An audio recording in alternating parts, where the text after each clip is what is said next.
전력 설계를 할 때 전력 소모를 줄이기 위해서 인액티브 되어 있는 블락을 전력을 끊는 방식인데요.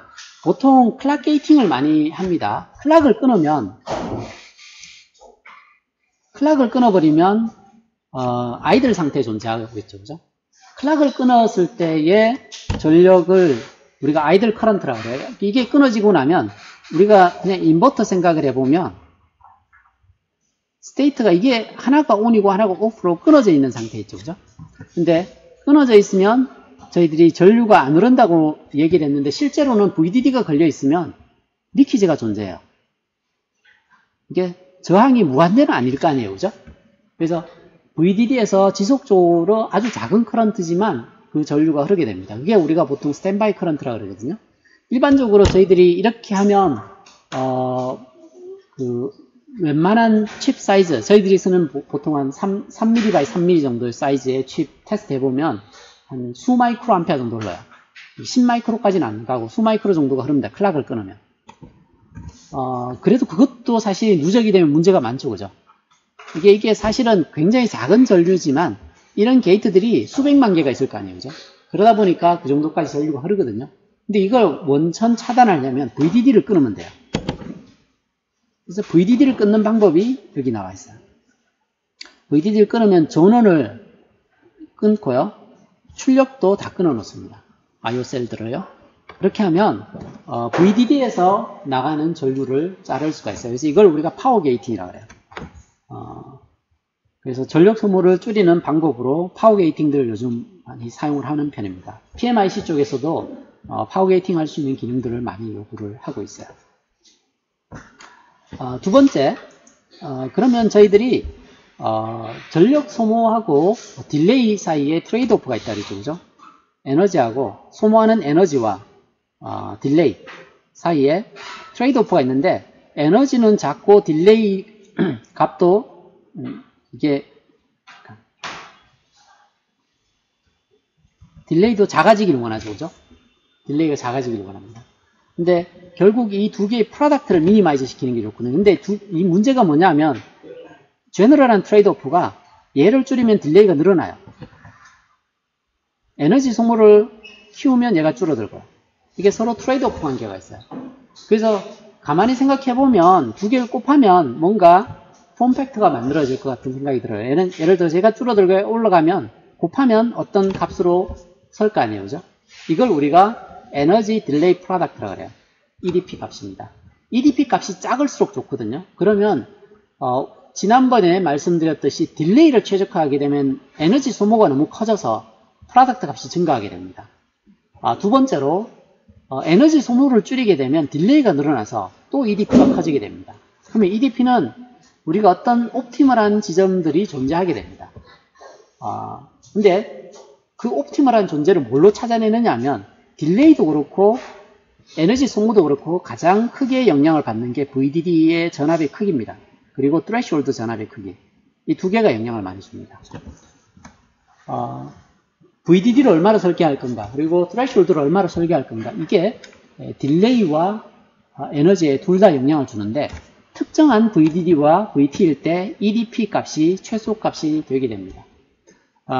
말씀드렸듯이 에너지를 최적화하면 딜레이가 너무 커져서 EDP가 커지고요. 딜레이를 최적화했더니 에너지가 너무 커져서 EDP가 커져요. 그러면 적당히 양보해서 미니멈인 데를 찾아야 되는데 그런 서치를 할 때 주요 변수가 서플라이 전압과 트레시홀드 전압에 해당하게 됩니다. 자, 그걸 이해하기 위해서 여기를 한번 볼게요. 우리가 지연 시간을 계산을 할 때 어떤 게이트에 VDD만큼 전압을 키우려면 이 정도의 차지가 필요합니다. 그 차지를 평균 전류, 여기 캐패시터의 전하를 채울 때 흐르는 평균 전류로 나누게 되면 시간이 나옵니다. 그죠? 이게 시간이고요. 전류고 필요한 전하량입니다. 전하량 나누기 전류를 하게 되면 단위가 시간이 되죠. 그죠? 이게 딜레이 시간입니다. 지연 시간인데 평균 전류는 어떻게 구하느냐 하면 이게 드레인 전류를 나타내는데요. 우리가 액티브 영역에 있을 때는 게이트 전압이 이걸 거니까요. VDD-T에 이게 오버볼티지죠, 그죠? 오버볼테이지 스퀘어에 비례합니다. 액티브 영역에 있을 때는. 근데 프라이드 영역에 있을 때는 VDD 마이너스 VT 뭐 이렇게 여기에 비례합니다. 이게 1승에 비례하고 여기는 2승에 비례하고 이게 이제 세츄레이션 영역에 있을 때는 쿼드라틱하게 변하고요. 트라이드 리전에 있을 때는 리니하게 변합니다. 그래서 여기를 알파로 적었는데 여기가 알파가 평균적으로 보면 이 사이에 있게 됩니다. 그래서 이 정도 전류를 가지고 있다고 봅니다. 나머지는 비례를 적어 놓은 건 뭐냐 하면 나머지는 공정상수입니다. 그래서 공정 파라미터이기 때문에 요거에 대해서만 생각을 하게 됩니다. 그래서 딜레이를 계산해 봤더니 여기에 비례해요. C 곱하기 VDD에 비례하고요. VDD-VT의 알파에 반비례합니다. 알파는 1과 2 사이에 있는 값입니다. 대체로 액티브 영역이 있다고 생각하면 2를 취하면 됩니다. 2에 가까울 수도 있고 1에 가까울 수도 있는데 대체로 2에 가까워요. 이게 딜레이고요. 에너지는 어떻게 되느냐 하면 이게 에너지입니다. 에너지와 딜레이의 프로덕트에 나머지 공정상수는 생각하지 말고 비례상수만 생각해보면 이게 자세히 들여다보면 VDD와 threshold에 대한 함수입니다. threshold와 VDD에 대한 함수로 주어지죠.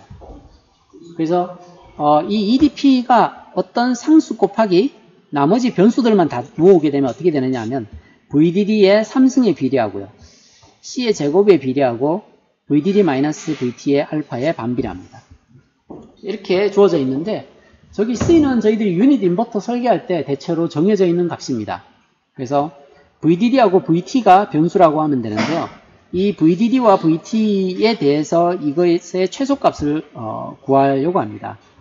근데 여기에 얘는 뭐냐면 VDD하고 알파가 주어져 있다고 생각하고 VT와 알파가 주어져 있다고 생각하고 여기를 VDD에 대해서 미분을 해요. VDD에 대해서 미분해서 미니멈을 가지는 지점을 찾아내게 됩니다. 미분했을 때 0이 되는 자리, 여기가 0이 되는 데를 찾아보려고 해요. 그러면 여기 알파하고 여기 알파가 떨어질 겁니다. 그러면 여기가 정리해보면 이 조건을 만족해야 돼요. 그래서 VDD의 옵티멀 전압은 한 이 정도 됩니다. 만약에 알파가 이 정도 된다 그러면 threshold 전압의 3배 정도를 VDD로 선택하면 됩니다. 예를 들어서 지금 VDD가 1.2V다.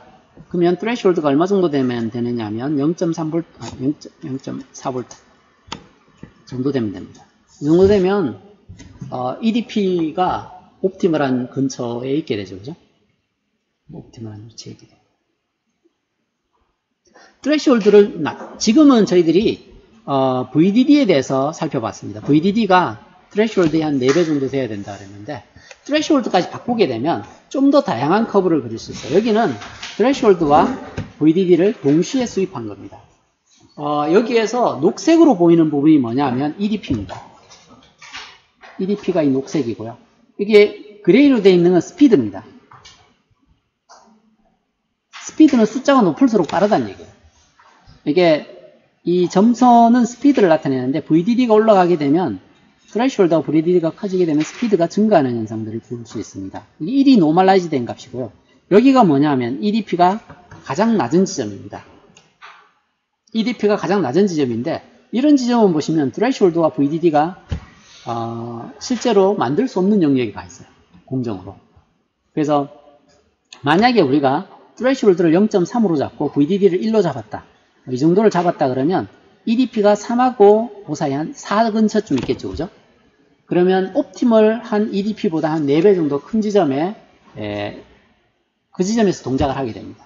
스피드는 여기가 EDP를 지나는 지점이죠. EDP를 지날 때의 속도가 1이라고 하면 속도는 대신에 한 2배 정도 빠르죠.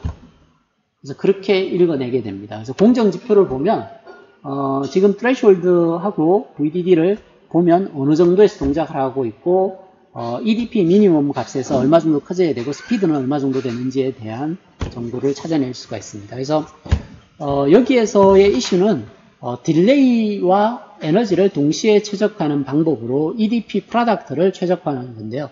실제 최적화를 하게 되면 이런 지점들이 나오는데 이 점 자체는 의미가 없어요. 그렇게 만들 수는 없어요.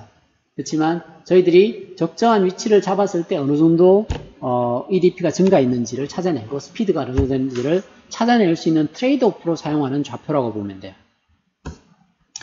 그래서 대개는 알고 있기로 룰 오브 섬으로 threshold 3배 정도 하면 우리가 쓰는 VDD라고 생각하면 돼. 그래서 공정에서 이게 1.2V 설계 PDK다 그러면 threshold 0.4V 정도 돼요.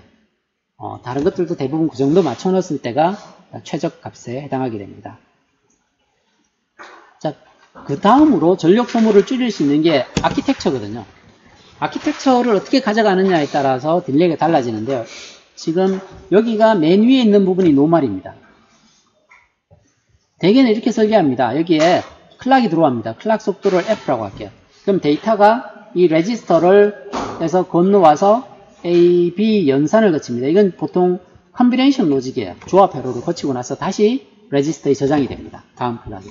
클락이 이렇게 뛰어서 이렇게 뛰게 되면 이때 여기서 건너오고요. 이때 여기에 건너가게 됩니다. 그래서 이 클락 사이에 얘가 연산을 완료를 해야 돼요. 연산을 완료해야 돼요. 자, 여기를 우리가 패러렐로 가져간다고 하면 클락을 절반 낮출 수 있어요. 왜냐하면 여기 연산하는 걸 패러렐로 연산을 하기 때문에 이렇게 연산하는 것보다 2배 느리게 해도 같은 스루풋을 낼 수 있죠. 그죠? 두 개를 병렬로 놓게 되면 손해보는 건 면적을 손해봐요. 근데 클락 속도가 낮아지면 전력 소모가 절반 줄죠. 그죠? 전력 소모의 이득을 봅니다. 자, 패러렐로 가져가면 클락 속도를 낮출 수 있기 때문에 전력 소모를 줄일 수 있어요. 대신에 손해보는 건 중복해서 넣어놔야 되니까 면적이 증가합니다. 그래서 그 트레이드 오프입니다. 그래서 아키텍처에서는 뭘 손해를 보고 뭘 이득을 보는지를 잘 한번 보세요. 이렇게 하는 방법이 있고요. 또 한 가지 방법은 파이프라인 구조를 이용하는 방법입니다. 같은 클락 속도입니다. 같은 클락 속도인데 파이프라인 구조를 사용을 하게 되면 이렇게 만들어져 있어요. 이렇게 만들면 여기에서는 레지스터를 더 사용을 합니다. 레지스터를 더 사용을 하는데 대신에 얘가 쓸 수 있는 시간이 2배로 늘어나요. 어차피 이 클락이 튀어서 다음 클락이 튀게 되면 여기와 여기 튀게 되는데요. 이 클락 주기동안 얘를 지나가야 되는데 여기 이렇게 돼 있으면 이 주기동안 둘 다 거쳐놔야 되죠. 그죠? 그래서 속도를 떨어뜨릴 수 있기 때문에 여기 VDD를 낮출 수 있어요. VDD가 낮아지면 일반적으로 스피드가 느려지거든요. 그래서 느려져도 동작할 수 있는 구조로 갈 수 있기 때문에 여기 트레이드 오프는 마찬가지로 전력 소모와 레지스터를 얼마나 넣어서 자를 건지 실제로 저희들이 컨비네이션 로직 블락, 큰 블락 하나를 집어넣었을 때가 노멀입니다.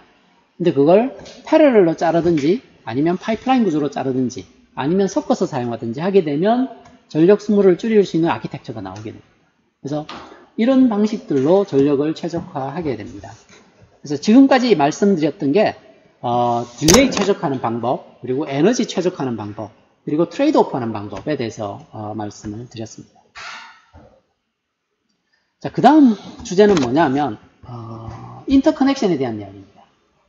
만들었으면 컴포넌트들을 서로 연결을 해야 되는데요. 연결할 때 와이어를 이용해서 연결을 합니다. 이렇게 와이어로 연결을 할 때 생겨나는 문제들이 있어요. 첫 번째, 와이어 때문에 생겨나는 지연 시간이 있어요. 딜레이가 생겨납니다.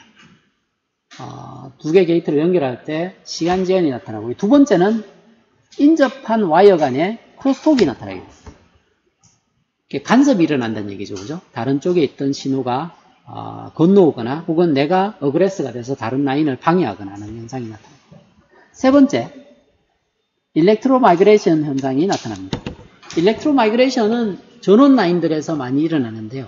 일정한 방향으로 계속해서 일렉트론이 흐르다 보면 일렉트론에 의해서 금속 알갱이가 밀려서 끊어지는 현상입니다. 그러면 디스커넥션이 되어버리겠죠. 그런 현상들이 인터커넥션에서 고려해야 될 사항입니다. 그럼 이런 것들을 고려할 때 첫 번째 딜레이를 최적화하는 방법을 찾아야 돼요. 여기에 생겨나는 지연 시간들. 그래서 인터커넥션의 첫 번째는 최적화하는데 이게 면적을 최소화하고 딜레이를 최적으로 가져가게 하는 구조를 찾아내는데요. 보통 와이어들이 길어지게 되면 중간에 리피터를 삽입을 해야 돼요. 리피터를 삽입할 때 리피터는 어떤 구간마다 집어넣어야 되고 어느 정도 길이마다 넣어야 되는지, 리피터의 크기의 최적 사이즈는 얼마인지, 이런 것들에 대한 퀘스천이 첫 번째 겁니다.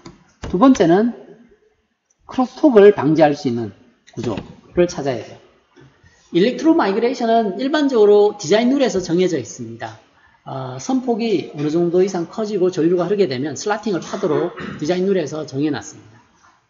그래서 이번 강의에서 이 두 가지, 리피터 설계하는, 리피터 최적화하는 내용과 크로스톡을 추정하고 크로스톡으로 일어나는 현상들을 줄이는 와이어링에 대한 내용들입니다. 그래서 인터커넥션 할 때 고려해야 할 사항이 뭔지를 한번 봤고요. 그럼 먼저 와이어의 구조를 한번 보겠습니다. 와이어는 일단 두께가 있고요. 폭이 있습니다. 그리고 길이가 있고요. 자기 혼자 있는 게 아니라 옆에 지나가고 있는 라인들이 있습니다. 그래서 라인에 스페이스가 있어요. 근데 이제 고려해야 될 것들이 한 레이어 안에서는 주로 병렬로 이동을 하게 됩니다. 이렇게 메탈 1하고 메탈 3가 호리존털하게 쓴다 그랬죠, 그죠? 메탈 2는 버티컬하게 써요. 그럼 메탈 1 입장에서 보게 되면 메탈 1과 메탈 4는 사이드 바이 사이드로 같이 움직여요. 그죠? 그래서 그렇게 생겨 있기 때문에 여기 구조가 있고, 여기 H라고 얘기하는 거는 이게 예를 들어서 메탈 2라 그러면 아래쪽 메탈 1이 있을 거고요. 위쪽에 메탈 3가 있을 겁니다. 이 높이를 나타내요. 아래쪽 메탈하고 위쪽 메탈 사이에 메탈 간격을 나타냅니다. 위치는. 이게 와이어 구조를 나타내고요. 그리고 와이어들이 여러 층이 있기 때문에 여기 지금은 메탈 1부터 메탈 6까지 구조를 보여주는데, 이건 CMOS 0.18 공정에서 나와 있는 데이터 시트에 있는 값입니다. thickness는 메탈의 thickness입니다. 로 메탈의 두께. 이 두께가 480 정도 되고요. 이 800이라고 얘기하는 건 이 두께입니다. 여기가 뭐냐면 substrate입니다. substrate에 우리가 알고 있는 소스, 드레인, 게이트 이런 것들은 substrate에 붙어 있어요. substrate까지 이 두께가 이 정도 되어 있는데, 이 두께를 나중에 메탈 1하고 연결하려면 이게 비하를 뚫어서 메탈을 컨택 안으로 밀어 넣어야 되죠, 그죠? 근데 컨택 사이즈가 너무 작으면 메탈을 그 구멍 안에 넣기가 어렵다 그랬죠, 그죠? 그래서 보통은 이제 비하 컨택 안에 메탈을 밀어 넣는 공정이 스퍼트링 공정이에요. 근데 스퍼트링 공정이 이 에퍼처 사이즈가 작아지게 되면 굉장히 어려워요. 거기 안에 넣는 게. 그래서 제한이 있습니다. 그리고 메탈 1의 두께가 480나노, 이게 480나노라는 얘기고요. 여기는 미니멈, 이게 폭입니다. 미니멈 폭이 250나노, 그리고 미니멈 스페이스가 250나노, 이 정도 돼요. 에스펙트 레이쇼는 뭘 나타내느냐 하면, 이 미니멈 폭분의 높이, 이렇게 가로분의 높이를 나타내요. 이 에스펙트 레이쇼가 1.9 정도 나와요. 이렇게 250나노 곱하기 2 정도 하면 이 정도 나오죠, 그죠? 그래서 그게 에스펙트 레이쇼입니다. 그래서 이게 메탈 1에 대한 얘기고, 메탈 2는 이 얘기에서 700나노를 떼서 메탈 2가 시작이 됩니다. 메탈 1에서 700나노 위쪽에 메탈 2가 있게 되고요. 메탈 2의 높이는 700나노고요. 위트하고 스페이스의 미니멈 값은 320나노입니다. 이게 미니멈 피처 사이즈입니다. 마찬가지로 다른 레이어들도 이렇게 쌓여 올라가게 되면 위쪽으로 갈수록 메탈이 두껍습니다. 그리고 폭도, 미니멈 폭도 크죠, 그죠? 스페이스도 커지고. 그래서, 위쪽 메탈을 가지고, 이제, 먼 거리에 있는, 모듈들을 연결하는 데 사용해요. 그래서, 아래쪽에 1, 2 정도가 셀에 사용이 되고요. 여기가, 셀 투 셀. 연결할 때 사용을 하고요. 여기는 매크로 모듈 간 연결할 때 사용을 해요. 그래서 용도들을 가능한 나눠서 사용을 합니다. 먼 거리를 가야 될수록 탑메탈 쪽으로 가야 되고요. 셀 아래쪽으로 내려갈수록 로메탈을 사용을 하게 됩니다. 특히 나중에 제일 어려운 부분 중에 하나가 이 클락 라우팅인데요. 클락 라우팅을 할 때는 멀리까지 가야 돼요. 그리고 클락이 시간이 안 맞으면 동작하는데 문제를 만들어내죠, 그죠? 그래서 클락 스큐 같은 것들을 줄여야 되는 경우에는 대부분 이런 탑메탈들을 사용을 해서 연결합니다. 자, 그러면 메탈 종류들이 어떤 것들이 있는지, 그리고 특성이 어떤지를 알아봤는데요. 그러면 메탈의 특성을 한번 알아볼게요. 메탈을 저희들이 회로 안에서 다룰 때 어떻게 이해를 하는지 보겠습니다. 금속은 저항을 가지고 있어요. 이 저항이라고 얘기하는 건 길이가 길수록 저항이 크고요. 단면적이 클수록 저항이 작습니다. W는 폭을 나타내고요. T는 메탈의 두께를 나타냅니다. 길이는 L을 나타내고요. 그래서 레지스터는 여기에 비례합니다. 이 비례 상수를 우리가 비저항이라고 얘기합니다. 그래서 비저항은 물질의 고유한 특성입니다. 비저항의 역수를 우리가 컨덕티비티, 도전율이라고 하는데요. 보통 테이블에 컨덕티비티가 나와 있어요. 여기에서 우리가 많이 사용하는 금속들 종류들의 컨덕티비티가 나와 있어요. 단위가 보시면 레지스티비티를 적어놨네요. 레지스티비티를 적어놨어요. 레지스티비티인데 레지스티비티가 옴 센티미터 단위입니다. 얘가 옴 센티미터 단위를 가지고 있고요. 여기는 길이가 메타 단위고요. 밑에가 면적 단위니까 이렇게 하게 되면 면적 이렇게 하나 떨어지고 길이 떨어지고 나면 옴의 단위가 되죠. 그죠? 레지스티비티가 그래서 옴 센티미터의 단위를 가지고 있어요.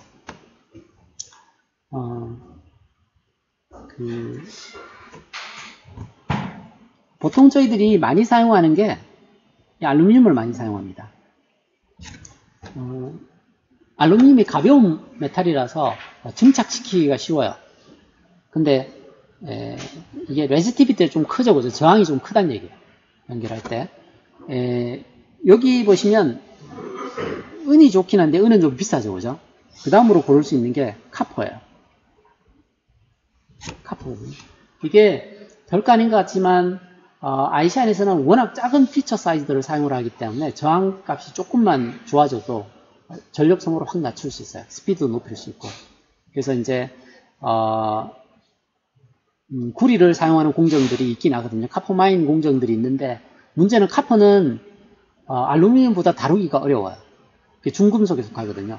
그래서 올리기가 어렵지만 그래도 요즘은 이제 탑메탈 쪽에서 카퍼를 제공하는 공정들이 많아요. 근데 로우메탈에는 굳이 카퍼를 쓸 이유가 없죠, 그죠? 로우메탈은 어차피 근거리 이동할 거니까. 근데 장거리로 이동해야 될 경우에는 카퍼를 사용을 합니다. 자, 그러면 여기를 한번 볼게요. 여기에서 중요한 개념이 나옵니다. 쉿저항이라는 개념이 나오는데요.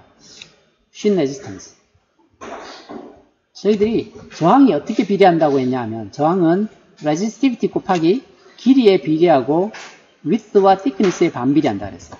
자, 근데 우리가 설계할 때 이 thickness는 공정 파라미터예요.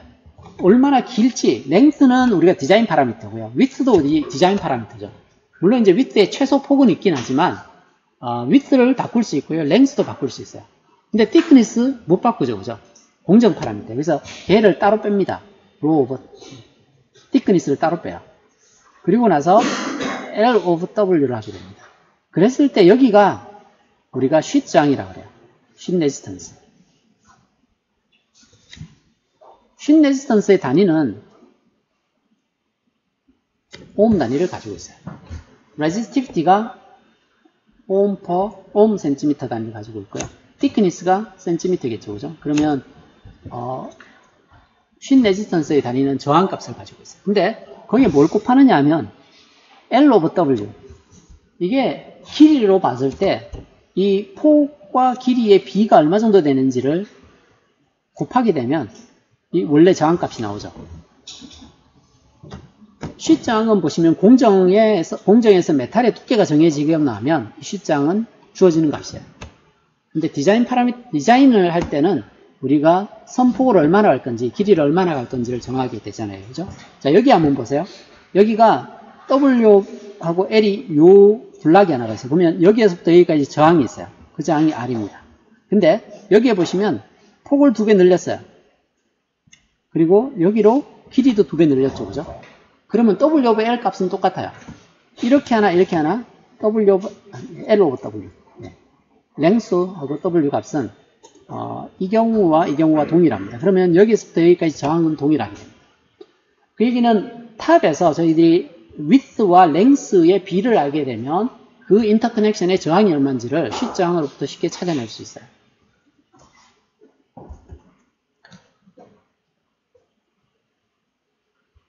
그래서 쉿 저항에 대해서 제가 말씀을 드렸고요. 그래서 쉿 저항으로부터 실제 저항을 추출해낼 때 이렇게 사용을 하는 겁니다.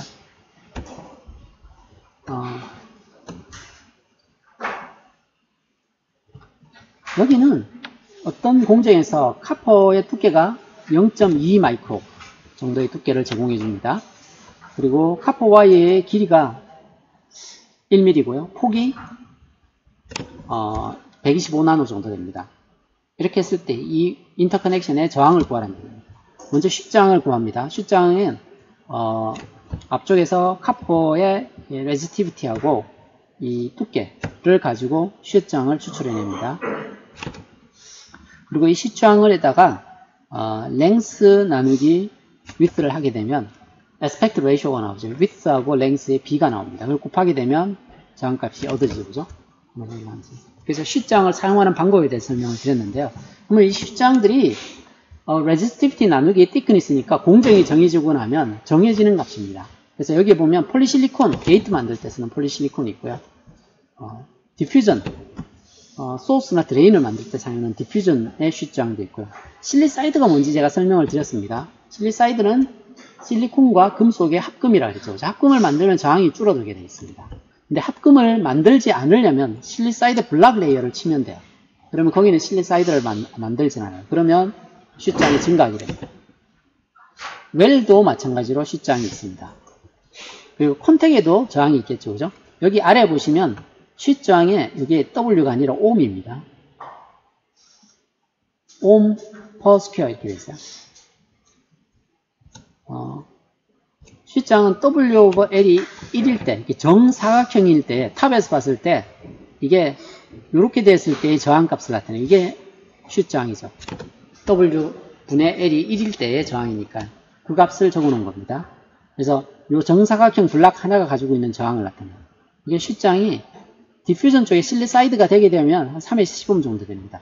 실리사이드 블락을 하게 되면 50에서 한 200옴 사이 정도로 증가하게 됩니다. 메탈 블락은 되게 작죠, 쉿저항이. 폴리실리콘도 마찬가지로 실리사이드가 됐을 때와 안 됐을 때의 저항 차이가 발생하는 걸 볼 수가 있습니다. 그리고 금속 레이어를 메탈 1에서 메탈 2로 변경하거나 2에서 3로 변경할 때 비아를 사용하는데요.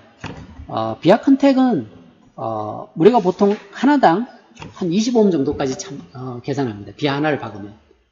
그래서 저희 실험실에서도 처음에 이걸 잘 이해 못하는 친구들이 메탈 라인 하나 뽑고 비아 하나 받고 신호를 이렇게 위로 올려요. 근데 이제 일반적인 신호에서는 25옴은 괜찮아요. 보통 게이트들은 수킬로옴 쓰잖아요. 그죠? 25옴은 상관없어요. 근데 RF 같은 경우는 달라요. 센서를 구동하거나 RF를 구동할 때는 저항이 50옴 근처에 있거든요. 50옴 근처에 하나 박아놓으면 이 20옴이에요. 그 문제가 되죠. 그죠? 그래서 그런 경우에는 컨택을 여러 개를 파야 돼요. 컨택을 여러 개 파야 되는 이유에 대해서는 저항을 줄이기 위한 건데요. 미니멈 사이즈를 여러 개 파야 된다 그랬죠. 그죠? 그 이유는 크라우딩 이펙트 때문에 그래요. 전류가 흐를 때 크라우딩 이펙트가 있으면 이 에지에서 전류가 흘러요. 우리가 이렇게 상상을 해봐요. 비아 컨택을 이렇게 파놨어요. 밑으로 내려가게 돼서 이게 다 금속으로 차 있어요. 아래쪽 메탈이 있고 위쪽 메탈이 있는데 여기서 전류를 흘리게 되면 얘가 와서 이게 지금 포텐셜이 여기 낮은 데니까 이게 그냥 떨어지는 자리라고 생각하시면 돼요.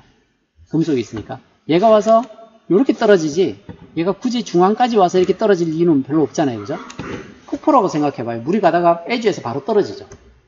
중앙까지 가서 떨어지진 않죠. 그죠? 그래서 여기 아무리 넓어봐야 별 필요가 없어요. 페리미터 길이가 얼마나 크냐가 중요하죠. 둘레 길이가 중요해요. 그래서 둘레 길이를 넓히려면 여러 개를 파는 게 좋은데 그러면 최소 사이즈의 비아를 여러 개 파는 게 좋아요. 그래서 이런 형태의 컨택을 만들어서 연결을 해야 됩니다. 근데 연결됐을 때 컨택을 한 개 파나 두 개 파나 LVS 체크하면 똑같이 나와요. 근데 말씀드렸듯이 컨택 저항이 만만치 않아요. 왜냐하면 미니멈 사이즈를 뚫어놨거든요. 여러 개 쓸 걸 생각하고 그렇게 만든 거예요. 근데 그 미니멈 사이즈 한 개를 파가지고 연결을 한 경우에 디지털인 경우도 스피드가 빠르면 문제가 돼요. 레지스터가 이게 몇 개 이렇게 거쳐가다 보면 문제가 되거든요. 그래서 비아를 팔 때는 이제 좀 잘 생각해서 저항 하나당 한 20옴 정도 차지한다고 보고요. 웬만한 경우에는 저항이 수옴 안으로 들어오게 해야 되거든요. 그래서 그 정도 생각하고 파면 크게 문제는 없을 거예요. 자, 그 다음 문제는 이제 인터커넥션 할 때 제가 딜레이를 만들어내는 게 비아나 메탈 라인들 그 인터커넥션 라인이 가지고 있는 저항이 하나가 있고요. 또 인터커넥션이 가지고 있는 캐패시턴스가 있어요. 캐패시턴스가 있는데요. 여기를 한번 보시면 이게 예를 들어서 이게 메탈 1이고 메탈 2고 이게 메탈 3예요. 메탈 1과 메탈 3는 같은 방향으로 흐르죠. 그죠? 메탈2는 메탈1과 메탈3의 수직인 방향으로 연결이 됩니다. 그래서 크로스 섹션을 자르게 되면 이런 형태의 구조를 가지게 됩니다. 그래서 이게 메탈2라고 하면 이 메탈이 관심이 있으면 패러럴하게 흐르고 있는 레프트 쪽하고 라이트 쪽에 캐패시터가 있어요. 그래서 그게 이 두 개의 캐패시터입니다. 이게 C 어드제이션트라고 되어 있죠. 저 옆에 있는 라인과의 캐패시턴스인데 이건 여기 스페이스가 얼마냐에 따라서 정해질 겁니다. 스페이스의 영향을 많이 받죠. 그리고 탑 쪽하고 바텀 쪽으로도 캐패시터가 존재합니다. 탑, 바텀 쪽은 높이의 영향을 받긴 하는데 높이는 신경 안 써요. 왜냐하면 서킷 디자이너는 높이는 바꿀 수 있는 재주가 없어요. 그건 공정에서 주어진 값이에요. 근데 얘는 바꿀 수 있어요. 위드에 따라서 이 값이 달라질 수 있겠죠. 그죠? 그래서 선폭에 따라서 또 스페이스에 따라서 캐패시터가 바뀝니다. 그래서 인터커넥션의 캐패시터는 스페이스와 위드에 대한 펑션입니다. 그래서 라인 간에 얼마나 스페이스를 떴는지 선폭이 얼마인지가 캐패시턴스를 결정을 합니다.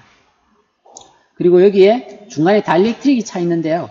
이 다이렉트릭에 의해서 다이렉트릭 나누기 두께를 하게 되면 단위 면적당 캐패시턴스가 나오고요. 그리고 width하고 length를 곱하게 되면 그 라인이 가지고 있는 캐패시턴스 값이 나오게 됩니다.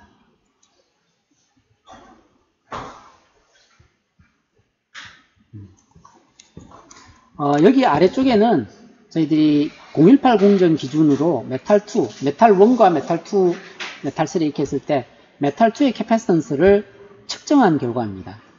여기가 선폭이 바뀌었을 때 W가 바뀌면 주로 탑 바텀에 있는 캐패시터 양이 바뀐다 그랬죠. 그죠? 그리고 스페이스는 바꿨습니다. 이렇게 바꿨습니다. 스페이스가 무한대라는 얘기는 옆에 아무것도 없을 때, 혼자 있을 때고요. 스페이스가 320나노라는 이야기는 320나노 옆에 다른 메탈이 하나 더 있을 때. 보통 저희들이 생각을 할 때 메탈2는 같은 방향으로 흐른다 그랬죠. 그죠? 패러럴로 붙어 있습니다. 패러럴로 붙어 있습니다. 그래서 그렇게 붙어 있을 때에 캐패시턴스를 쟀는데 여기가 400 아토페럿이거든요. 아토페럿이 얼마예요? 피코 10의 12승, fem토 10의 15승, 아토 10의 18승입니다. 그래서 10의 18승 페럿 퍼 마이크로미터입니다. 무슨 뜻이냐 하면요. 저희들이 인터커넥션을 할 때 이게 폭입니다. 두께는 저희들이 바꿀 수 없다 그랬죠. 그죠? 이 폭하고 옆에 스페이스에 대한 변화를 주면서 캐패시턴스를 쟀는데 이게 길이인데요. 단위 길이당 길이 1마이크로당 나오는 캐패시터예요. 그래서 실제 캐패시터를 하려면 이 값에다가 길이를 곱해야 되겠죠. 그죠? 얼마나 길게 갔는지. 그래서 요 값을 의미하고 있어요. 단위 길이당 캐패시턴스가 이 정도 아토페럿이 된다는 얘기입니다. 그래서 모양을 보시면 처음에 아이솔레이트 되어 있을 때 아이솔레이트 되었다는 얘기는 메탈 1과 3가 없어요. 메탈 2만 존재합니다. 메탈 2만 존재할 때는 스페이스에 따라서 스페이스와 위스에 따라서 이렇게 변해요. 이 정도 변해요. 근데 메탈 1과 3가 존재할 때는 캐패시터가 늘어나죠. 그죠? 보면 메탈 1, 3가 있을 때는 위스에 따라서 훨씬 민감하게 움직입니다. 메탈 1, 3가 없을 때는 위스에 따라서 그렇게 민감하진 않죠. 그죠? 자, 이걸 보고 어떻게 이걸 다뤄야 되는가를 보는데 대부분 보면 이 근처에 몰려 있습니다. 그리고 보통 저희들이 인터커넥션을 사용을 할 때 메탈이 4람다를 사용을 하죠. 그죠? 이게 4람다에 4람다 스페이스를 사용하게 되어 있죠. 람다가 지금 0.3나노 그러면 대체로하기 1.2 마이크로메타 정도 돼요. 메탈 하나 지나갈 때요. 그러면 이 정도 됩니다. 이 정도. 이 근처에서 선폭을 나타내죠. 그죠? 이 폭이 4람다 정도라고 생각해봐요. 그러면 람다가 저희들이 300나노인 걸 쓰죠. 그죠? 그러면 대체로 한 이 정도 됩니다. 그래서 이 근처에 있는 걸 대표값 하나로 써요. 그래서 이렇게 사용합니다. 200 정도 되는데요. 이게 200 아토니까 0.2 femto에 해당하겠죠. 그죠? 0.2 femto per 마이크로미터. 1마이크로 길이에 길이 1마이크로당 0.2 femto예요. 그래서 예를 들어서 10마이크로짜리 길이를 썼다. 이게 10마이크로짜리다 하면 이 라인이 가지고 있는 캐패시턴스가 2 femto 정도 되는 거예요. 그렇게 읽으시면 됩니다. 그래서 이런 테이블들은 대부분 PDK를 받게 되면 공정 룰북에 나와 있어요. 그래서 대표값이 얼마 정도 되는지도 거기서 서제션을 해놨어요. 그래서 인터커넥션 할 때 우리가 어느 정도 길이 갔을 때 캐패시턴스가 얼마 정도 생겨나는지 그런데 감을 얻을 수가 있어요. 여기 아래쪽에는 보시면 지금 방금 말씀드린 것처럼 와이어는 길이 1마이크로당 0.2 femtofarad 정도 돼요. 근데 디퓨전 캡이라는 게 있죠. 이게 무슨 캡이냐면 이렇게 소스 드레인 할 때요. 이게 위드 방향이 이쪽이죠. 이건 우리가 계산할 때 4람다 정도 돼요. 컨택이 2x2고요. 1 떼서 4람다 정도 됩니다. 그래서 이 길이당 위드, 이게 트랜지스터 만들 때 사용되는 디퓨전인데요. 위드 1마이크로당 2 femto 정도 됩니다. 트랜지스터의 디퓨전 캡이 여기를 나타냅니다. 이게 트랜지스터 보면 N 있고 P substrate가 있죠, 그죠? 여기에 있는 요 위드, 단위 위드당 캐패시턴스 값이 한 이 정도 됩니다. 그래서 비교해보면 트랜지스터가 훨씬 더 캐패시턴스 양이 많죠, 그죠? 인터커넥션보다. 근데 인터커넥션 길이가 훨씬 길어요. 트랜지스터보다. 자, 근데 여기에서 이슈는 뭐냐면 인터커넥션을 할 때 와이어가 이렇게 길게 퍼져 있는데 여기서부터 여기까지 길이가 꽤 길거든요. 근데 이제 캐패시터하고 레지스터를 계산을 해야 되는데 이 캐패시터 레지스터가 어디 있는지 특정하기가 어려워요. 그래서 그런 걸 뭐라고 얘기하느냐, 분포 소자라고 얘기합니다. 디스트리뷰티드 디바이스예요. 한 곳에 몰려 있는 게 아니라 쭉 퍼져 있어요. 퍼져 있으면 얘를 어떻게 모델하느냐 하면 R, C, R, C 이렇게 모델해요. 여기 보시면 와이어가 길게 있으면 이렇게 모델을 해요. 이게 이런 레지스터가 와이어 전체에 퍼져 있어요. 이렇게 세그먼트를 몇 개를 나눌지를 정해야 되는데요. 그럼 이렇게 긴 인터커넥션을 이렇게 나누면 N개로 나눴다고 한번 봐요. 여기에 저항 캐패시터가 쭉 이렇게 분포되어 있다고, 디스트리뷰트 되어 있다고 생각을 하면 레지스터가 N분의 R이면 N개를 더하면 R이 되겠죠, 그죠? 그리고 캐패시터는 마찬가지로 C 나누기 N. 이게 계속 분포되어 있어요. 그러면 우리가 딜레이를 계산한다고 생각해봐요. 그러면 RC 딜레이, 요거는 N분의 RC, N제곱분의 RC죠, 그죠? 그 다음 얘의 딜레이는 어떻게 돼요? 두 개의 N분의 R에다가 이거 하나죠. 2 곱하기 RC 나누기 N의 제곱. N 곱하기 RC의 N의 제곱. 이렇게 되겠죠. 그래서 얘를 RC N의 스퀘어를 묶어내게 되면 1 플러스 2 플러스에서 N까지 나오겠죠. 계산하면 얘가 N제곱분의 R 곱하기 C에 N 플러스 1 over 2. N을 무한대로 보내면 얘가 2분의 RC로 어프로치 합니다. 그 얘기를 여기서 얘기를 하고 있어요. 그럼 몇 개를 잘라야 될지가 애매해요. 그래서 이제 L 세그먼트로 만들게 되면 아주 많이 잘라야 돼요. 근데 파이나 T 모델로 자르게 되면 두 개만 돼도 여기로 어프로치를 하게 됩니다. 그래서 분포 소자긴 하지만 양쪽 끝으로 몰아서 파이 세그먼트로 많이 만들어서 사용을 합니다. 그 얘기가 요겁니다. 이게 여기에서는 원래 인터커넥션을 이렇게 해석하면 직관적입니다. 원래 그렇게 생겨 있으니까요.